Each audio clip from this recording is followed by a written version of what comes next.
बिल्कुल। अब बीज से बात आ गई, एक ध्यान मुझे आ गई कि आजकल मार्केट में जीएम लिखा रहता है, जेनेटिक मॉडिफाइड सीड्स।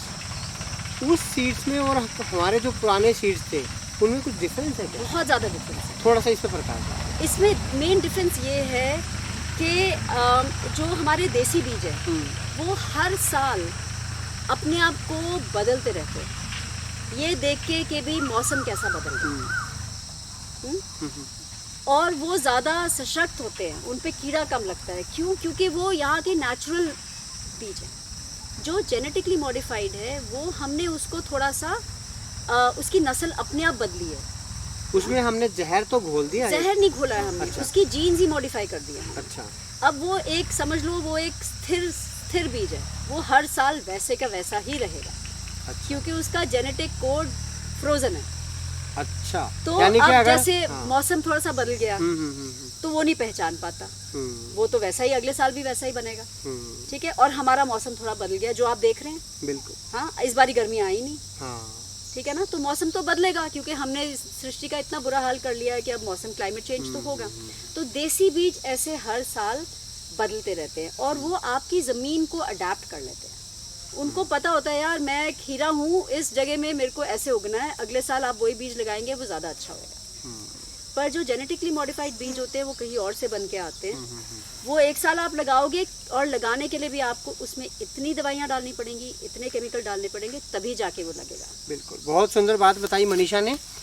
मैं अपनी पिछली कई वीडियोस में भी बताता हूँ कि आप बीज से बीज तैयार कीजिए और जो बीज से बीज तैयार करेंगे उस पौधे की रोग प्रतिरोधक क्षमता अच्छी होती है। वातावरण में कैसे भी आंधी तूफान आए, मतलब आंधी तूफान का मतलब ये नहीं है कि मतलब मुश्किलात हालात, जैसे इंसान के जीवन में मुश्किलें आती हैं लेकिन एक जो सशक्त व्यक्ति होता है वो आगे निकल जाता है। इसी प्रकार से बीज के जीवन में भी थोड़ी मुसीबतें आती हैं तो वो उनको कीट की बीमारी है या मौसम की बीमारी है, प्रकृति की बीमारी, तो उसको झेल सकता है जो हमारा देसी बीज है। और जो जीएम मॉडिफाइड बीज है वो उसको झेल नहीं पाता है। मनीषा मैम ने यही समझाया है अभी। तो ये तो हो गई जीएम की बात। एक फूड फॉरेस्ट में आपने यहाँ पे 150 तरह की प्रजातियाँ आपने उगाई हैं। हाँ जी। आपने अधिकतर फलों और सब्जियों पे ध्यान दिया है। देख रहा हूँ कि आप जगह जगह पे आपने आम का पेड़ है या फिर अमरूद का पेड़ है, जगह जगह पपाया सर्कल्स हैं, तो हर स्पेस को आपने यूज़ किया है।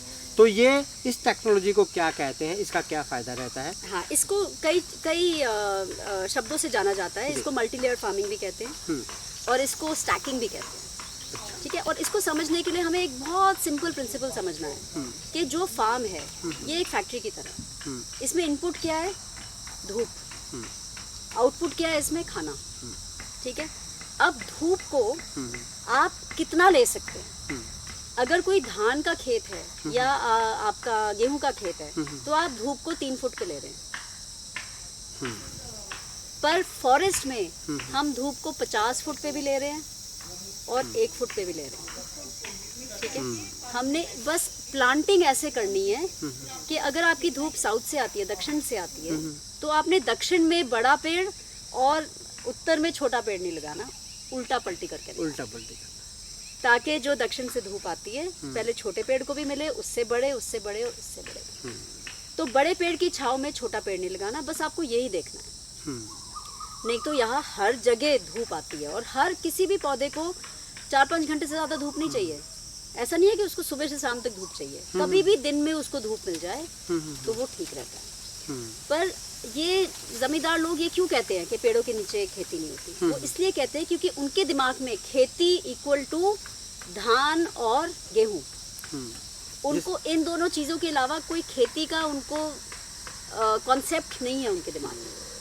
पर अगर आप दलहन भी लगाएं, दलहन लगाएं, मूंगफली लगा दें, तिल लगा लें, सब्जियां लगाएं, हल्दी लगाएं, अदरक लगाएं, इतनी चीज़ें आपके पेड़ के नीचे हो जाएंगी और बहुत अच्छी होंगी। बहुत अच्छी होंगी। इनकी वैल्यू भी ज़्यादा है। दाल आपको 90 रुपये 100 रुपये किलो बिक जाएगी और आप धान आपका 17 रुपये किलो बिकेगा। हल्दी आपकी 200 रुपये किलो बिकेगी। बिल्कुल। और कई चीज़ें हैं जैसे मुरिंगा हो गया, हमने इतने मुरिंगे के पेड़ लगाए हैं। मुरिंगे के पत्ते आप सुखा के इसको बेचो आप तो आजकल 200 ग्राम का पैकेट इसका मेरे ख्याल से 500 रुपए का बिक जाता है। अच्छा। मोरिंगा के पत्ते powdered, hmm, dry powdered moringa powder, इसकी इतनी डिमांड है because it's a super food.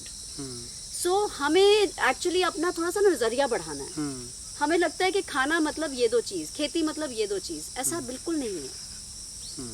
बहुत मार्केट बहुत बड़ी है और ग्राहक काफी चीजें चाहते हैं, पर हम उनको समझने की कोशिश नहीं की है। और ये इसलिए भी है क्योंकि ज्यादातर हम जमींदार लोग कभी ग्राहक को मिले ही नहीं। हम तो आरतीय को ही अपना सामान टका के आगे चल पड़े।